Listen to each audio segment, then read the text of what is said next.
governor of Northwestern Kaduna State, Nasir el-Rufai, is rejecting the reinstatement of Mai Mala Buni as the chairman caretaker extraordinary committee of the All Progressive Congress. El-Rufai is also threatening to leave the ruling party if its plans are not implemented under the, quote, leadership we trust, end of quote.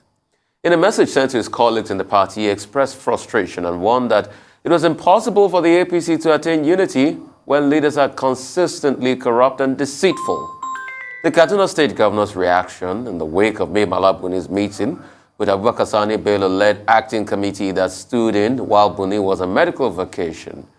Buni had refuted the rumors of suspension of some of the activities initiated by the acting chairman, according to the chairman of the Caretaker Extraordinary Convention Planning Committee of the ruling All Progressive Congress. All decisions implemented in his absence remains valid and urged all members to disregard any other statement. Since when I travel, the party has not stopped, and His Excellency has done very well in managing the affairs of the party. So we are here to discuss certain issues going forward. We are now at the finishing line. Of course, the convention is at hand, just 26th of March. So we are putting heads together to ensure that we achieve the speed of accomplishment. It's not a formal meeting. You can see they come to welcome me and to wish me well again because I'm coming from a medical trip. So it's not a formal meeting that you will say the secretary is here or not. The secretary was earlier in my house. For the past 1 week, I've been acting as national chairman, and what I can tell you is we made a lot of progress towards convention. We saw in the state party chairman, we adopted some of the zoning system, and we adopted some of the documents or decisions of CCECs before he left. So in the last 1 week, I think I can tell you for free that we're good to go for convention. A lot to talk about this morning, Tundu. So much. I mean, according to this day's front page, which says Buni overrules Akpanu Dodehe. So we're having a season of flip-flops in the APC. Buni and Akpanu Dodehe saying that status quo will remain. But even more importantly, Governor Nasir el-Rufai's message to party members. He gave us, you read a part of that message, and he had like a little haiku within his message that I really enjoyed. Loyalty begets loyalty. Deception begets mistrust. Betrayal begets revolt. And, we all have known of Nasir el-Rufai for quite a while now. He's been in the public eye for a long time. He doesn't tend to speak lightly about these things. He's had a very strongly worded message talking about ineptitude, greed, selfishness, how he wants no part of a charade. And that is also as a result of another flip-flop. We saw when he came out on national TV, he was on Channels TV talking about how the president, no less, had backed the removal of Buni and replacing him with Governor Bello. He was emphatic about it, only to be embarrassed by that vote farce by the president when Governor Buni went to visit him. He feels, I imagine, like he went out on a limb, gave a statement, and had the rug pulled out from under him. And that's a really unpleasant position to be in, to have spoken categorically. And it just goes to show that something really went quite badly wrong.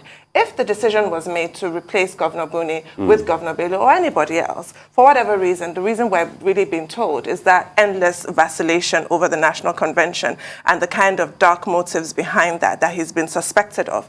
If that decision was made, it should have been properly thought through, properly advised, rather than just taken sort of half-cocked, such that INEC had to now write a letter cautioning APC that this course that you're about to take could be detrimental, which is why President Buhari was forced into this rather embarrassing 180-degree turn, a climb down, after he appeared to have supported a particular course of action brought to him by a particular group of governors, he now had to climb down based on, failure to cross every T and dot every I. But should that not have been considered before these announcements were made? It just makes the party look completely shambolic. It makes the president look weak. It makes him look easily convinced and swaying to whichever wind blows this way or that. It's just a very bad look for the party. And especially how the country is as well. This is the ruling party. It must always be stressed. We cannot afford this kind of rancor. Now a governor of the standing of el-Rufai is threatening revolt. We're not quite sure yet what exactly he means by that, but I'm sure all of that will become clear. It's a complete mess.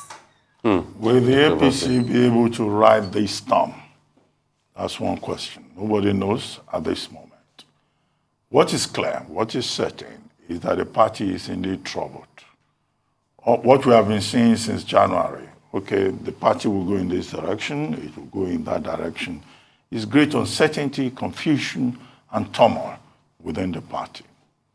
Now, as for Governor Nasir el-Rufai, he has been the arrowhead of this entire process that has now resulted in, Governor Malabuni reasserting his authority as chairman of the caretaker committee. You recall that it was Governor Nasir el-Rufai that told us that there was no division in the party, that there was only disagreement.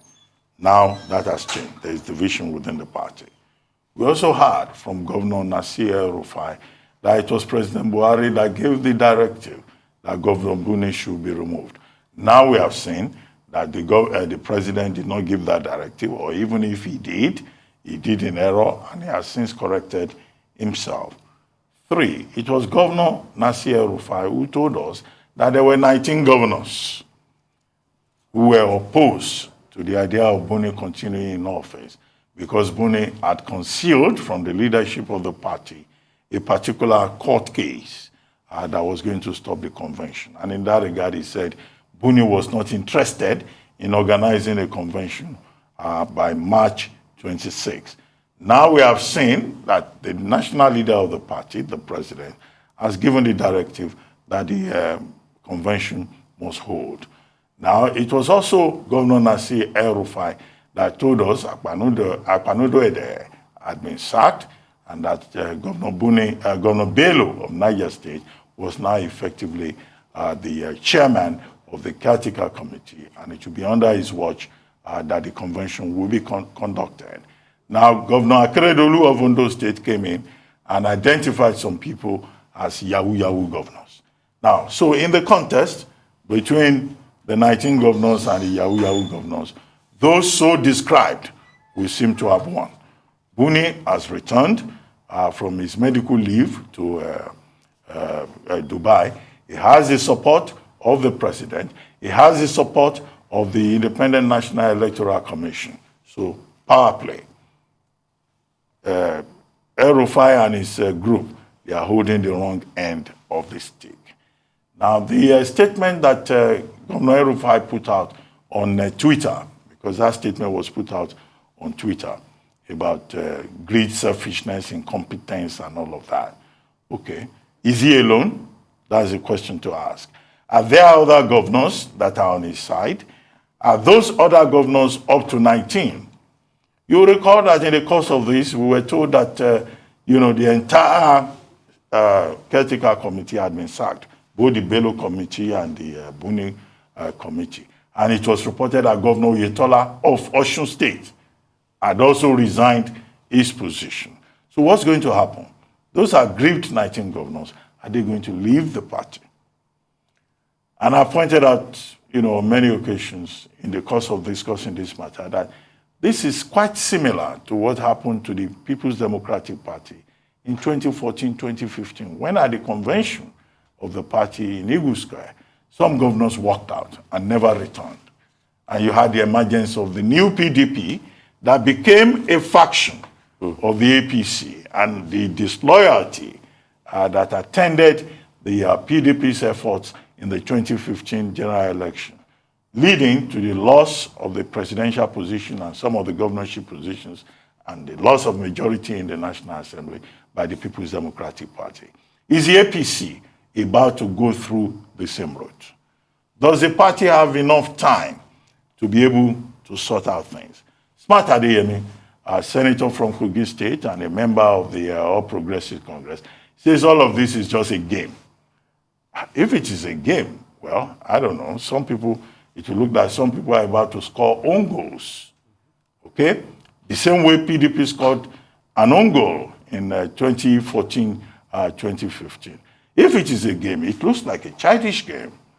Because why are political parties organized? Political parties are organized to win power.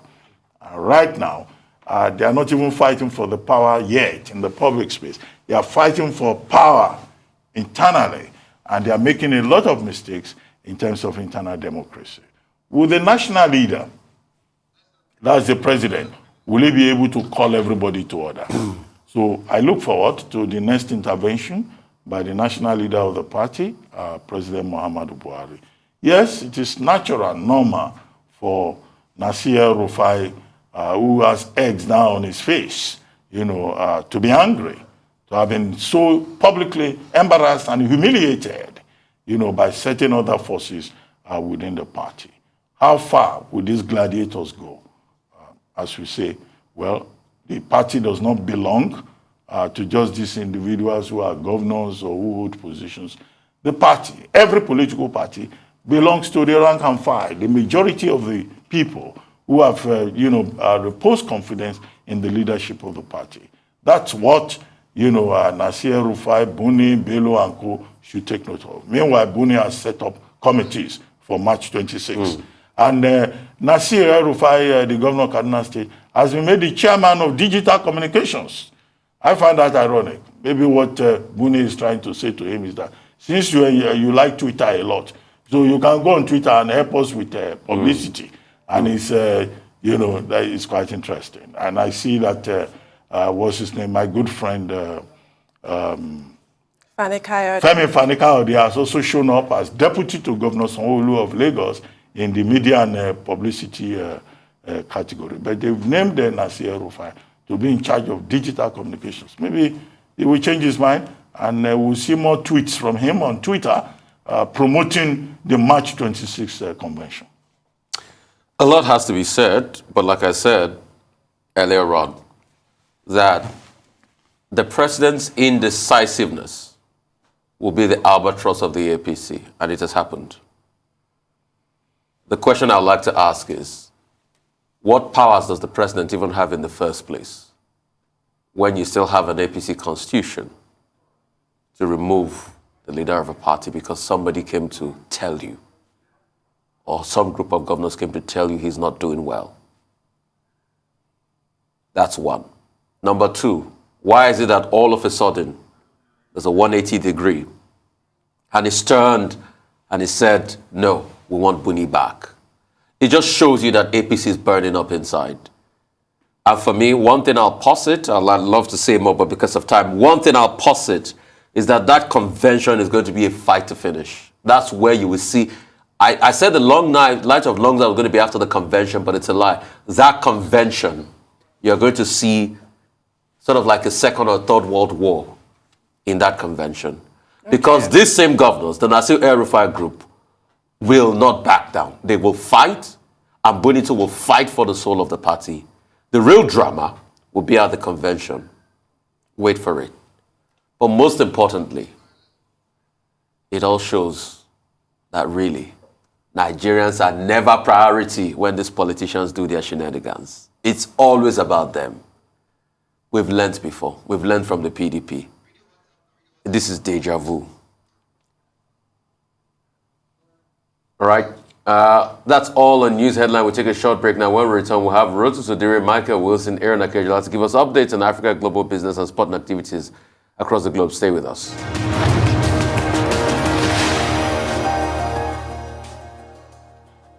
Welcome back to the morning show here on Arise News. Our dependable Rotu Sodiri is here to give us an African business update. Good morning. Good morning, Tunu. Good morning, Rufai. Good morning, Morning, Dr. Rufai. I'm feeling the glasses. I really am. Nice. So cool. It's very cool glasses. It's Clark Kent. Okay, so we begin with debts. Patience Oniha, Director General of the Debt Management Office, released figures yesterday. As of 2021, our debt has climbed to 35 5.9 trillion naira. Or am I mixing those figures up? I think it's 30. Yeah, no, 30. I'm transposing. 39.5. So it's almost 40 trillion as at December 2021. We take a look at some. Let's take a look at some of those figures there as far as the numbers are concerned. So yeah, we're at 39.5 trillion. Debt to GDP ratio is 22.47. But of course, as everyone prefers to focus on, it's debt service to revenue ratio. That's as of, I think, November 2021, 76%. So the slight increase from 38 trillion as at the end of September, that's for new borrowings with respect to the deficit that needs to be plugged. Speaking of the deficit that needs to be plugged, so more borrowing took place. We raised a euro bond this year. There's an interesting Bloomberg headline, which I want to get into because I've gotten a lot of questions about this. So they say here, and you know Bloomberg, they kind of troll us every once in a while, but junk rated Turkey and Nigeria defy market chaos to sell dollar debt. So this is with respect to both Turkey and Nigeria. If you look at the bullet points there, nations tap overseas debt markets a day after the Fed, the US Fed rate hike, and then new bonds paying a premium over outstanding similar notes. So to get into this here, and I'll get back to that junk rated part in a moment. First of all, let's look at the euro bonds that we raised in 2021, right? $4 billion. These are the rates. 6.12% on the 7-year. That's due September 2028. $1.25 billion. The second tranche, 7.37%, $1.5 billion. That is, what's 2033? The 12-year bond. Second tranche. The third, 8.25%, $1.25 billion, due September 2051. That's a 30-year bond, excuse me. So a 7, a 12, and a 30. Now, you keep those in mind. We now look at the bond we just raised in the markets for this year, the first euro bond of 2022, which I thought was very interesting. The DMO statement saying this makes us the first African country in the world to issue a bond in 2022. Not sure what the point was of that, but anyway, I don't know why they put that in there. 8.5%, $1.25 billion, due March 2029. So this is a 7-year bond that is being priced at the same cost of the 30-year bond. So if you were to compare this to the 7-year bond that we got in 2000, just 12 months ago, that was at 6%. So there's a 200 basis point premium on what you're paying for the same tenor for the prior year, and that's what they're referring to. Now, this is the junk part that we're talking about. I don't know why they chose junk, but junk is another name for non-investment grade. You see the ratings there. Because credit ratings are used to assess the risk profile of issuers of debt, from individuals to corporates to sovereign nations. Moody's B2, in parentheses, stable. S&P, Standard & Poor's, B-, stable. Fitch, B, stable. So Nigeria is, let me explain this now. Let's look at the investment grade, at the three different ones. This is investment grade. These are the ratings here from Moody's, from Standard & Poor's, and Fitch. So you're going from AAA at the top of your screen all the way to BBB- at the bottom right. So that's Moody's in the first row, in the first column, Standard & Poor's in the second, Fitch. The people who fall in, countries and nations, countries and companies that fall into this bracket, the US, the UK, Germany, Apple, Microsoft, Alphabet, so on and so forth. We move to investment grade risk is referring to this risk profile. We now move to non-investment grade, which is the term that's used. Those three circled ratings are Nigeria's 3 ratings. So the Irans, the Venezuelas. Funny enough, Netflix is in this group as well. Netflix is non-investment grade simply because they haven't made any money over a while and they're still issuing content. So, so this is basically saying that essentially it's a higher risk profile because there could be a default. But the other word for non-investment grade is junk, and that junk bonds, that's what they chose to use. But basically, this is just talking about the elevated risk profile of Nigeria's debt. There's something very curious. There was a fund manager that was quoted here in the Bloomberg article. I think his name is Edward Gutierrez. He says Nigeria and Turkey are having to pay up to get their deals done now in a choppy market. To me, the biggest surprise is Nigeria, given the oil windfall they are currently enjoying. And that, I had to scratch my head. I was like, Mr. Gutierrez, what windfall are you talking about? Is it possible that the head of emerging market sovereign debt at Aberdeen, which is in London, does not know that Nigeria has production issues that are not allowing the country to take in Theft. theft, basically. And so if he doesn't know that, and look, the buy-in on this bond is $200,000. This guy probably makes $200,000 a year. So if Aberdeen wants to bulk up their emerging market portfolio, they could buy into the bond. So they could do their due diligence and know that we have production issues. So if he doesn't know this, it's very likely that some of the investors who bought into this bond for Nigeria, because it was oversubscribed, maybe they don't know either, which would probably be, on the flip side, a stroke of genius on the Nigerian government to have issued this bond now, to where it's possible that ignorant investors think that because oil prices are over $100, Nigeria can pay back this debt. So the premium could have been higher. So I thought that was very, very curious. We moved from that to LPG, liquefied petroleum gas. The Nupeng, the liquefied petroleum gas arm of Nupeng, is basically calling out to the federal government to assist with the rising price of cooking gas. Do you remember when cooking gas was all the rave with headlines last year? It climbed about 80-something%. It's kind of died down, which ties into the narrative that perhaps after a while, from price increases, Nigerians get used to them or something and move on. But they're asking for assistance because I think now a 12-kilogram cylinder is now back up to, I called a couple retailers, it's about 9,000, 9,005. It kind of went down a bit to 8,085, but we can pretty much kiss 4,000 naira, 4,005, 5,000 naira cylinders of gas goodbye. And this is interesting, coming just 24 hours where we were just talking about Kenya making the strategic decision to intervene in their LPG market because prices there are up 60%, which once more is part of a strategic decision by the Kenyan government to intervene in LPG, to intervene in fuel, to intervene in electricity. And that's our update. I mean, Rotus, isn't it obvious why, politicians take Nigeria for a ride, Nigerians? Because Nigerians move on so quickly. Nigerians are great people. But they shouldn't use that. Right, As to take advantage. To take advantage. Yeah. Because you see, they've moved up this price, they'll complain for a bit, and they know that Nigerians will just complain for a bit and they'll move on. But that should stop. Oh my God, I'm so sorry. Yeah, because people are... One second. Yeah. Edward, I'm trying to make the point that Edward Gutierrez was ignorant of production because the Tony Elumelu's tweets, I'm so sorry, can you please put up Tony Elumelu's tweets? That was supposed to come after the fact that I was making the point that the Aberdeen analyst was unaware of oil theft affecting, his oil... windfall comment. There, businesses are suffering. How can we be losing over 95% of oil production to thieves? Look at the Bonny terminal that should be receiving over 200k barrels of crude oil daily. Instead, it's really. Then look at the second tweet. Why are we paying our taxes if our security agencies can't stop it? It's clear the reason Nigeria is unable to meet OPEC production is because of theft. All right, thanks. Yeah, I just want to put that out there. They keep taking us for a ride. Right. Since when have we been talking about crude oil theft? The first couple of articles about crude oil theft in this country was way back in the 80s, Rotus. The 80s, I think 85, 86. It's been a problem since then. It's gradually increased. Native brought us some staggering stats of how much we're losing. Dr. Batu was talking the other day about that we're asking NMPC account for this amount that we're losing to crude oil theft, but nobody says anything about it. And you know why? They continue because Nigerians will just talk about it a little bit and they'll be like, okay, we'll move on. But that should not make you take Nigerians for granted. And it has to be said. Look at our bonds, junk rated. It's a shame for your bonds to be junk rated. The risks are high. Non-investment grade. Non-investment grade. That's the term, but yeah. Non-investment grade, the reads are high.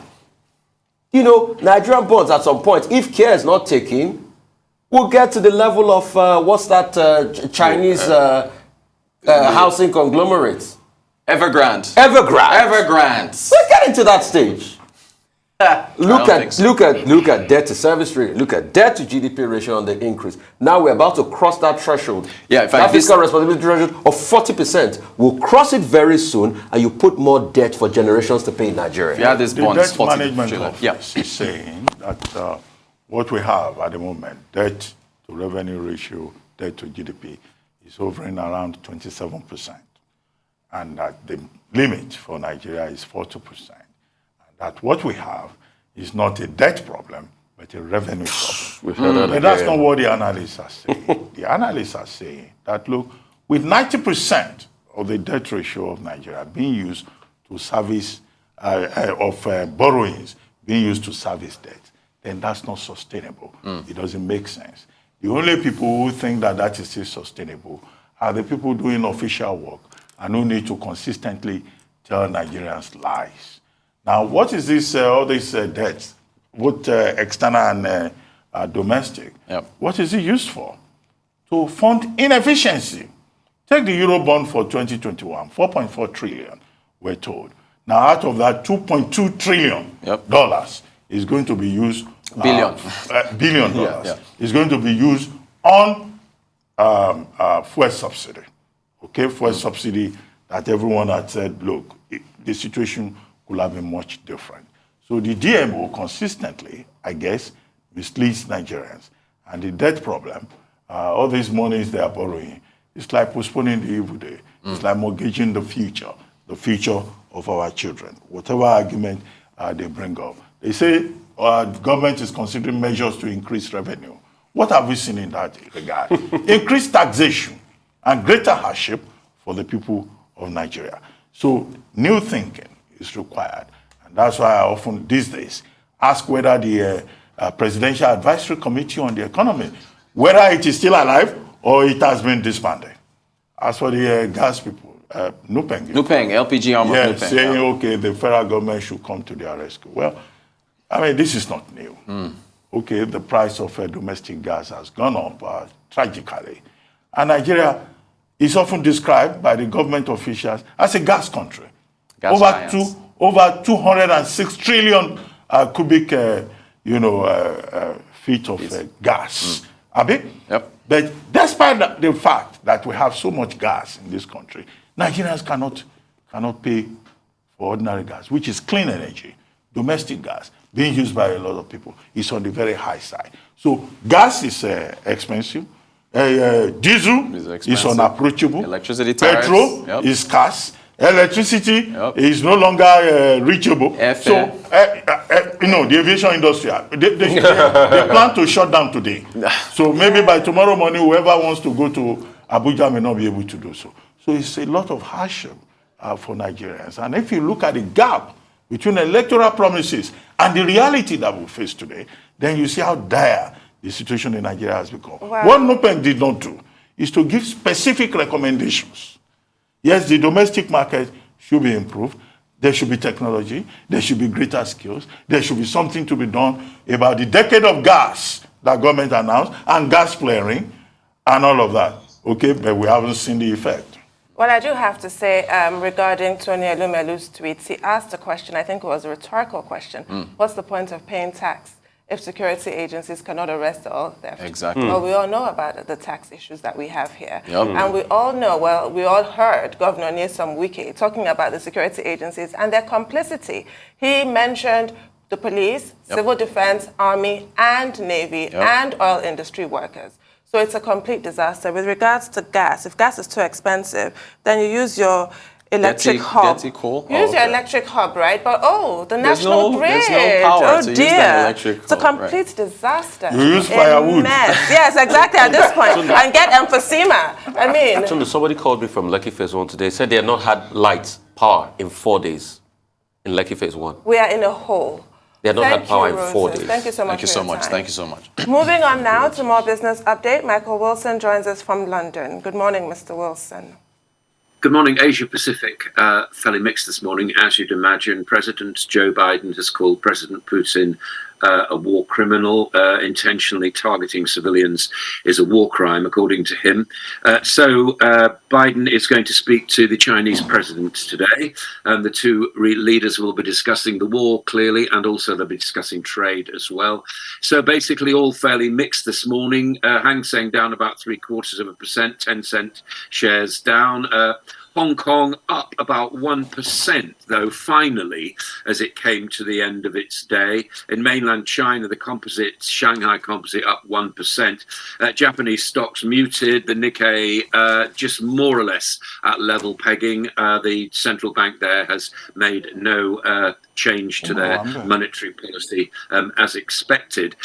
People have been looking at how the Russian-Ukraine war could hit China's trade, bearing in mind this might be a form of negotiation ground to happen. The trade surplus was huge. It could narrow to 238 billion this year, about 35% of the historic $676 billion last year. I mentioned those figures simply because it may increase the war may increase the import bill and also global demand. So China actually looking at a shrinking economy right now. As far as the US is concerned, let's recap what happened on Wall Street. Overnight trading slipped very slightly as far as futures are concerned. People were relatively relieved at the 0.25% increase in interest rates yesterday. The blue chip, there was this kind of slight relief rally. But, the Fed, let me tell you, was fairly hawkish, and we expect 5 or 6 more raises this year. Investors, though, are scared.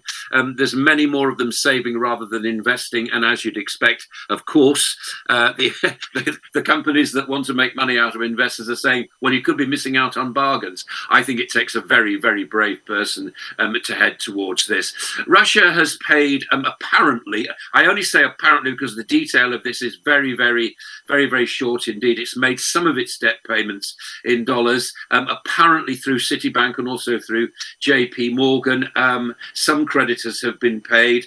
Now this is quite big for the Kremlin because it was, if it had defaulted, it's due for $117 million worth of debt repayments. It was angling yesterday to try to pay in rubles, but nobody would accept that. Obviously, needs to be paid in dollars or euros. Apparently, some of those payments have been made, but again, it's very, very difficult to get the detail. Talking about, I was talking a couple of days ago about how some of the companies that wish to withdraw from Moscow can't. Burger King is one of those, mainly because it has agreements with third parties. It wants to withdraw itself from anything to do with Russia. This is the Restaurant Brands International Trade. But the fact of the matter is that so difficult are these things to actually disentangle because of third-party agreements. 800 and slightly more than 800 franchised operations will still be working in Russia. As far as the EU is concerned, we do have French elections coming up, as you know, and Macron has been saying that he will aim for full employment in the French economy. He's failed to reform the pension system there, and still the unemployment rate is relatively high in France, but it's much less than it used to be. Let's come to the UK and talk about the central bank, the Bank of England, which went along its normal course of raising interest rates now, 0.75%. It's in the front of tightening monetary policy as far as the world's concerned. Obviously, the United States doing it the day before yesterday. This is a story. Now, I'm going to talk about P&O Ferries. This is quite extraordinary. It's not owned as it used to be. It's not owned in this country. It's owned by DP Ports, which is a Dubai-based company, and they have actually, in a matter of hours, sacked most of their staff, security people coming to take them off the particular ships. They're going to retrain with agency staff, and everybody, all the unions and the sailors and everything connected with that, including local MPs and the ports themselves, are very up in arms like this. But they were saying that P&O is no longer a viable business. The UK has failed also to demonstrate the value of post-Brexit deals. International trade is really struggling to see how it's going to actually connect with other countries as well. The Brexit trade deal is also tightening as far as Northern Ireland is concerned. That wrangle has been going on for months. But the new foreign secretary, or newish foreign secretary, and person in charge of Brexit negotiations is trying to tighten what's been happening there. Oil prices slightly spiking higher, as you'd expect. Very, very volatile. Difficult to draw anything sensible over this day-to-day volatility. And whilst gold had a slight increase, it slipped again in Asia. And the dollars, the US dollar rates relatively unchanged. That is the global view this morning. Well, thank you, Mr. Wilson. What's your take on this P&O kind of embarrassment that has happened with the rather appalling way so many workers were just summarily dismissed and, hauled out of their posts? Is there any sort of government intervention that's possible at this point, and what form would that take? Because it's raised this issue of foreign ownership, hasn't it? Of course it does. And I think everybody was completely shocked by this. There was a slight warning about it a couple of days ago, but nothing like what actually happened. And it looks like there'll be no ferries operating for between between a week and 10 days. And the crews that were employed by P&O will be replaced by agency staff. I mean, this is real capitalism at its brutal worst, basically. DP Port saying it was no longer a viable business. And of course, this has all sorts of implications for supply chains as well as employment as well. I think the government is actually taking this on board. It will have to do something. I suspect we'll get some kind of announcements today about it, but certainly it's very, very brutal indeed, and not to the extent that P&O or its employees are actually expecting. So yes, it does raise rather large questions about foreign ownership when they can do this sort of thing to an established company.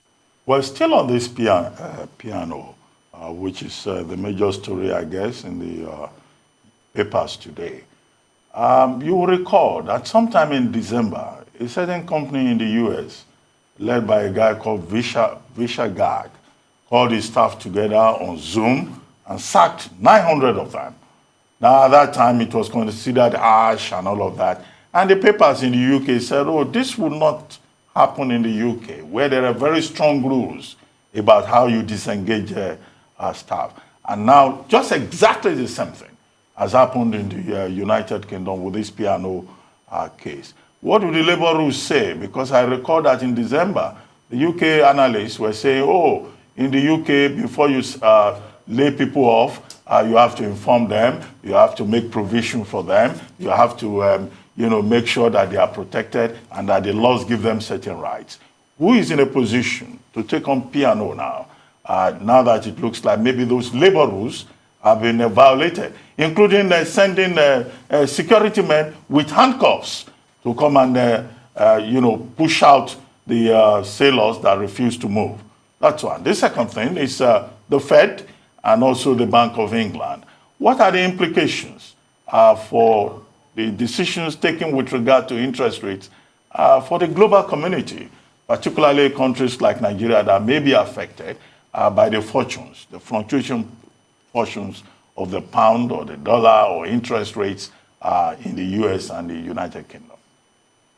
As far as P&O is concerned, we're expecting a big class action from unions and all those members of staff against P&O, but most especially against its owners. I think the courts will will have a field day with this. You're quite right. It shouldn't have happened within the UK, but it has. And I think some of the scenes that I certainly saw yesterday were completely shocking. Quite honestly, getting security staff to separate people from their jobs with handcuffs and so on is completely unacceptable. So I think we can expect a lot of things. I mean, I'm expecting to hear on the news broadcast today after we've finished here more action, and there'll be heavy legal consequences for this, and DP Ports will be facing a huge amount of legal action. No question about that.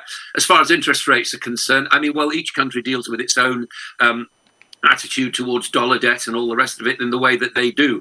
I think the news from this is that the Bank of England have not been as hawkish as the Fed has been, even though the Fed didn't raise in the same way that the United Kingdom did. Fed's much more hawkish. It's almost saying there will be at least 5 more interest rate rises during the year. I think the important thing to take from this, if I may, Doctor, is the fact that we're looking at an inflation rate of 8% in this country in June, and it could be in double digits, i.e. over 10% by October. So this is what's happening right now, and what's happening in Russia and Ukraine is not going to be priced out of the system anytime soon. I think that's the important thing, and I think each country needs to take that on board. How they will react to what may be a stronger pound, very, very slightly, and certainly, as I said, the dollar unchanged but would have risen slightly. Of course, that increases people's debt. They will have to deal with that as they do.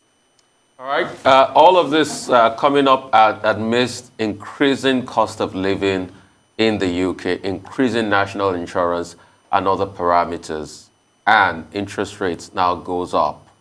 What will be the effect, on small businesses? Businesses that are struggling to keep everything alive, like the energy sector, for instance?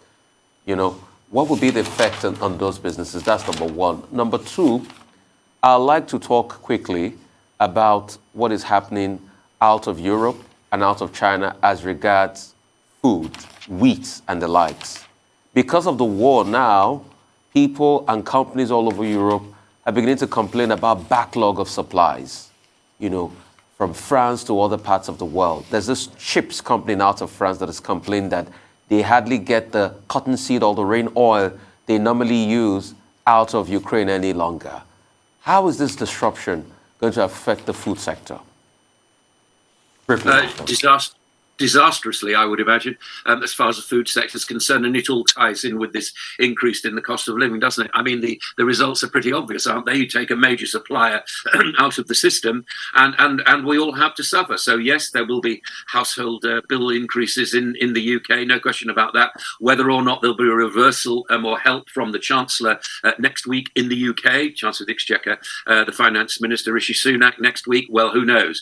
He's obviously being pressured. As far as small businesses are concerned, I think there's a whole bundle of things there. I think people will still shop locally. I think they'll still do that.